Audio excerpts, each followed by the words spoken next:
Financial planning bukan hal yang krusial.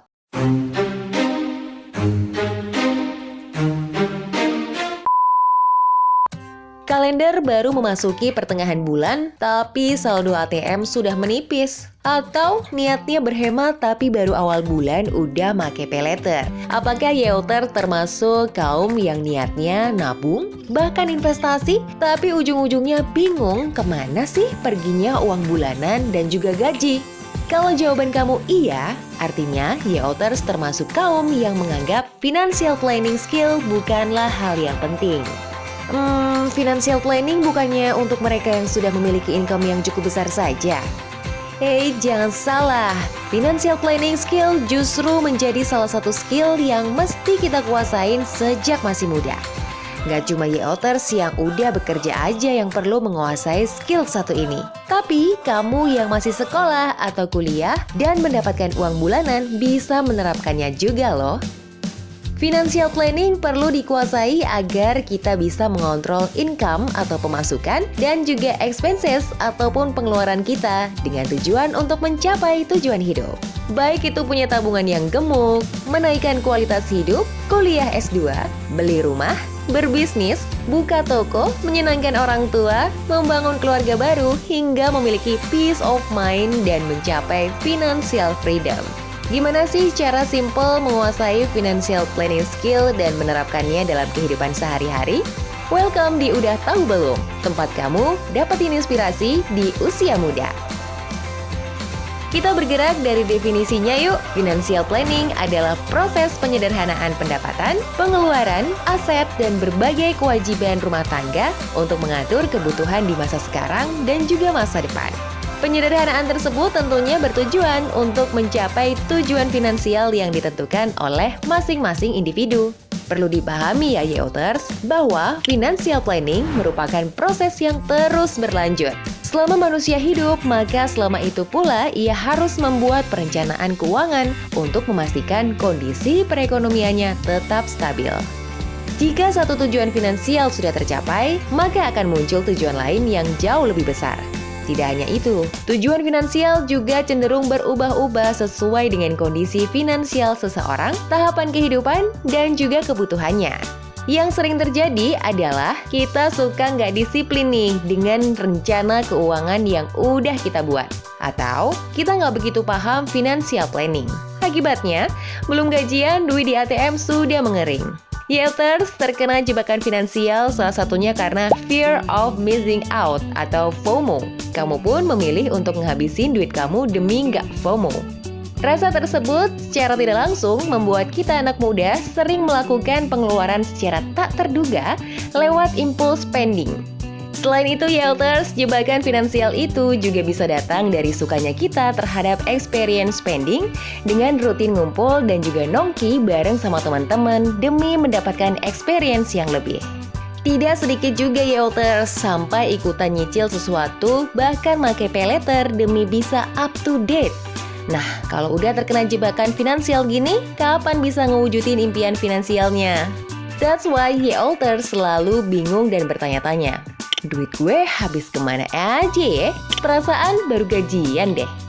Yuk, mulai melakukan financial planning Yeuters. Udah banyak metode-metode yang bisa Yeuters ikuti. Tapi kali ini ada beberapa hal spesial khusus buat kamu. Ada 2 cara dari Young on Top untuk mengelola keuangan kamu. Cara yang pertama adalah Yeuters siapkan 2 rekening. Di mana rekening pertama adalah tempat masuknya uang Yeuters. Jadi segala pemasukan Yeuters akan selalu berada di rekening pertama. Mau itu dari gaji utama kamu, sampingan kamu, bahkan pemasukan yang mungkin dikatakan pemberian. Intinya segala uang yang masuk ke kamu. Setelah itu rekening satunya adalah rekening tempat kamu mengeluarkan duit kamu. Jadi rekening ini adalah satu-satunya rekening untuk kamu mengeluarkan uang. Nah, planningkan sejak gajian atau akhir bulan berapa uang yang ingin kamu habiskan bulan depannya. Lalu, isi rekening keluar kamu dengan uang yang sudah kamu plan dan komitmen terus hanya untuk menggunakan rekening keluar selama 1 bulan. Selama 1 bulan ke depan, rekening pertama nggak boleh diotak-atik. Kalau perlu, tinggalin aja kartu ATM rekening pertama di rumah. Kalau suatu saat kamu melihat duit di rekening kedua tinggal 1 juta atau 500 ribu, tanamkan mindset di dalam kepala kamu bahwa duit kamu emang tinggal 1 juta atau 500 ribu. That's all you have. Kamu pun akan terdorong untuk berhemat dan menyesuaikan gaya hidup sesuai dengan uang yang kamu punya saja. Sementara itu, cara kedua yang bisa YOLTers lakukan adalah dengan membagi pemasukan kamu jadi 5 bagian. Yang pertama, necessity, kebutuhan. Yang kedua, emergency atau keadaan darurat. Yang ketiga, investment atau investasi. Yang keempat, learning, yaitu belajar. Yang kelima, fun, kesenangan. Setiap terima gaji atau uang bulanan, YOLTers harus bisa membagi necessity sebanyak 60% dari pemasukan YOLTers. Dari sinilah YOLTers bayar kebutuhan sehari-hari YOLTers, kayak misal uang kos, uang rumah, uang makan, listrik, internet, kuota, dan itu semua ada di bagian necessity. Bagian kedua adalah emergency. Ambil 10% dari pemasukan YOLTers ke bagian ini. Emergency diperuntukkan untuk keadaan darurat kamu jika ada sesuatu yang buruk terjadi. Misalnya, masalah kesehatan kamu atau bahkan urusan keluarga kamu. Bahkan, bagian emergency ini bisa digunakan sewaktu-waktu. Dan YOLTers bagian ini adalah bagian yang terpenting untuk tidak digunakan. Selanjutnya, sisihkan 10% dari pemasukan kamu untuk bagian investment. Instrumen investasi sendiri bisa dipilih sesuai preferensi, apakah berupa tabungan, reksadana, saham, cryptocurrency, deposito, ataupun gabungan.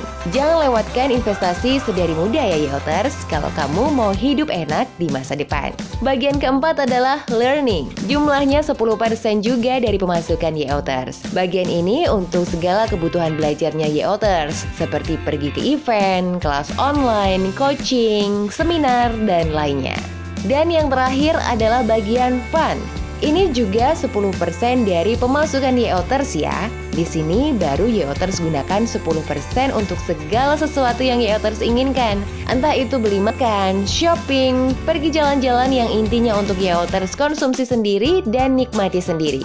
Manapun cara yang kamu pilih, apabila kamu lakukan secara konsisten dan juga disiplin, maka finansial kamu akan menjadi balance dan juga terkontrol. Gak ada lagi ada momen nyesel karena impulsive buying atau salah ngitung duit. Itu dia YOLTers financial planning yang sangat kamu perlu kuasai sejak sekarang. Financial planning bukan tentang banyak duit yang kamu punya, tapi lebih seberapa hebat, disiplin, dan konsisten kamu mengelola uang yang kamu punya. Sebelum kita tutup episode kali ini, Young on Top ingin ajak kamu untuk menjawab pertanyaan di bawah ini. Termasuk kelompok yang manakah kamu, YOLTers? Broke people adalah orang-orang yang taunya kalau uang itu hanya untuk dihabiskan. A little bit smarter people taunya kalau duit itu dihabiskan dan disimpan. The really smart one tahu kalau duit itu ada 3 artian: dihabiskan, disimpan, dan diinvestasikan. Dan yang terakhir adalah the very wise people, yaitu mereka yang tahu kalau duit itu dihabiskan, disimpan, diinvestasikan, dan didonasikan. Warren Buffett dan juga Bill Gates adalah beberapa contoh orang di kelompok ini. Hayo, kamu termasuk kelompok yang mana? Atau YOLTers ingin masuk ke kelompok yang mana nih? Apapun jawaban YOLTers, langkah selanjutnya yang perlu kamu mulai adalah belajar financial planning. Pilihan ada di tangan kamu. Yuk, mulai mengelola keuangan kamu agar bisa sukses di usia muda. Jangan lupa tonton video Young on Top selanjutnya dan see you on top!